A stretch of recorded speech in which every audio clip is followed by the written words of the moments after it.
Lastly, before we run out of time, and I'm gonna, this is probably more of a fun one, and I don't have a really strong, I don't have a well-informed opinion on this one.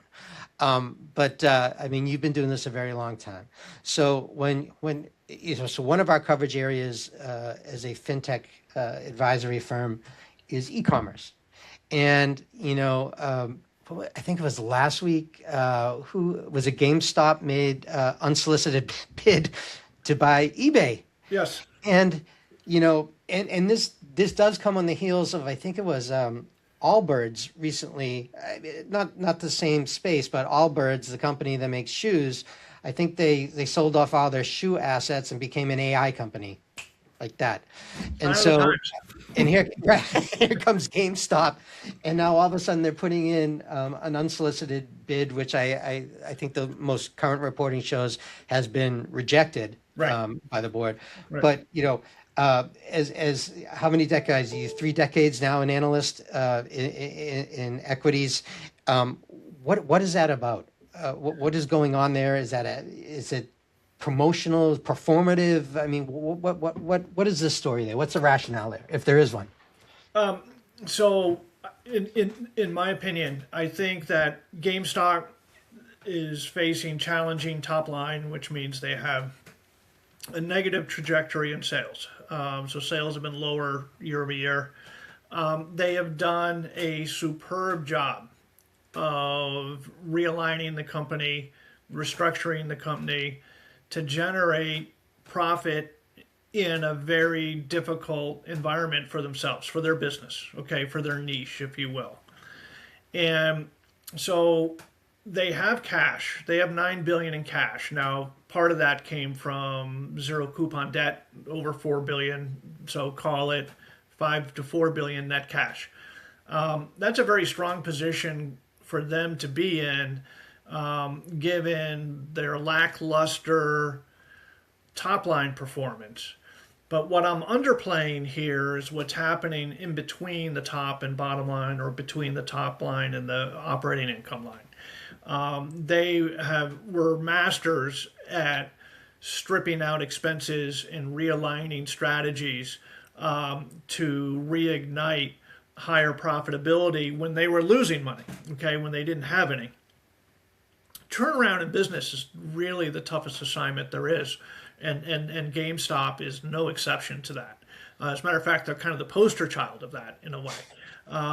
And so, by all accounts, it appears that the management team is like, okay, we did this stuff. You guys hired us to go do this.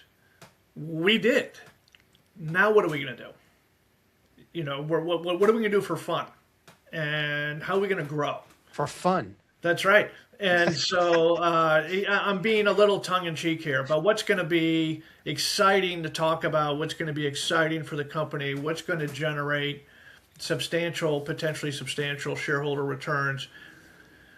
So they make the blockbuster announcement, right? In a surprise to me, anyway. And eBay is interesting in their eyes. So remember, you have two public companies, so they get to see, at least on the public filings, and then they get to talk to people that are in the industry.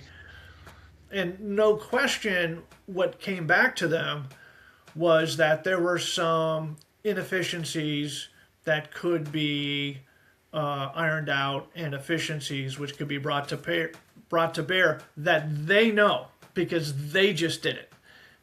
And they did it in a more difficult, in a more challenging environment. And just imagine if we took our two organizations and slammed them together. Just think of the knowledge and the efficiency gains we could get from that. And eBay obviously has the e-commerce and internet reach. GameStop, by definition, right, was in store, which they're changing, but it's in store, and so physical.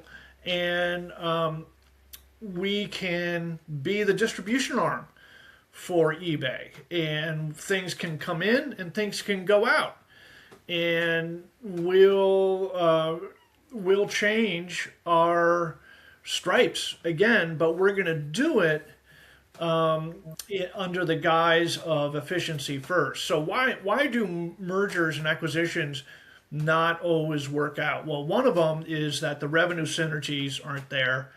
And then the other one, of course, is that they have real problems with integrating systems.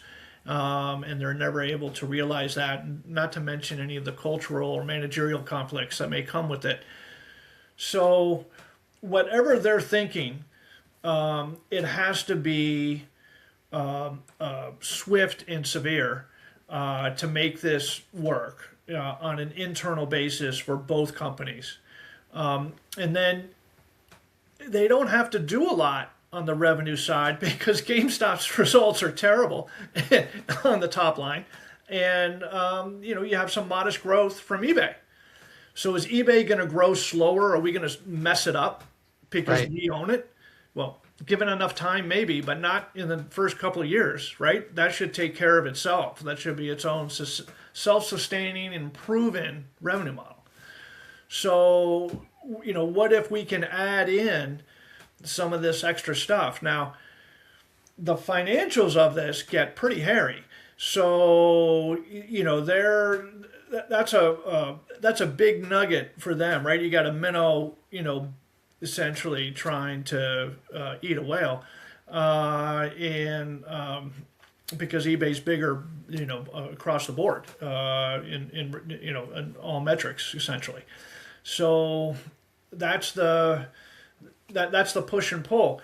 I'm excited that a company like eBay, which I think a lot of people had kind of thought, well, it's a private equity story, right? It's someone's going to buy them, they'll strip it down to its studs, Yep. yeah, and we'll manage it for cash flow. And there's a niche in the world where it's people like it, and that's fine, and we'll just keep it in that corner. This is like complete opposite, and it's exciting. It's exciting to see, exciting and surprising to see it. Is it impossible? No, but I mean, it comes on the heels. Wasn't the Predators Ball just recent in LA again? Wasn't the Milken? The Milken conference. Right? I mean, boom. This is here we go, and you got to admire the boldness of GameStop. Whether I'm a buyer of that strategy, I haven't done a deep enough dive to come up on it. But it's fun to watch, and it's fun to kind of explore. I mean, you mentioned efficiencies. I think there are some synergies there that they benefit from by having the virtual and the brick and mortar presence that they mutually can benefit from. And so I was just curious if, so basically, I think you've answered my question. There is validity. There is a rationale there. It may not be the strongest one, but there is one. There is a rationale there. It's not just one of those, just kind of like the Allbirds thing, like let's just, we're just gonna toss away our core business and become an AI company, AI infrastructure company. Let's give GameStop management some credit here. I mean, they had to think about it, right? And they had to present it to their board, and they had to lay out where they think these efficiencies could be gained. It doesn't work, without the expertise of the cost cutting. It won't. But they have a team at GameStop that are experts at that.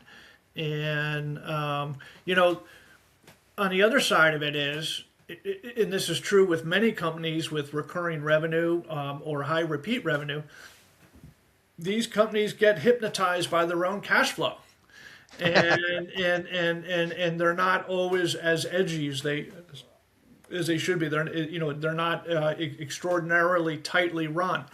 And I think GameStop is going like, look what we just did. We just went through ICU type of treatment, and financially speaking.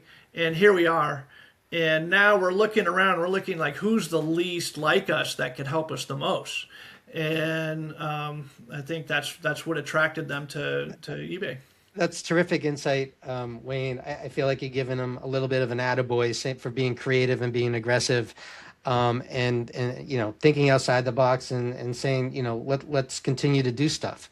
And eBay represented an opportunity, a real opportunity for them, and we'll see how that story plays out. I know just being rebuffed once doesn't usually end the saga, if you will. It usually stretches out, and we'll see if they continue to engage. In the interest of time, I think we're out of it, but I want to thank you so much for the conversation on the three topics. Always a pleasure, my esteemed, not just guest, colleague, but friend, Wayne Johnson III, and we will look forward to the next episode where we'll tackle another two or three, hopefully relevant, substantive, meaningful, and perhaps a bit entertaining topics.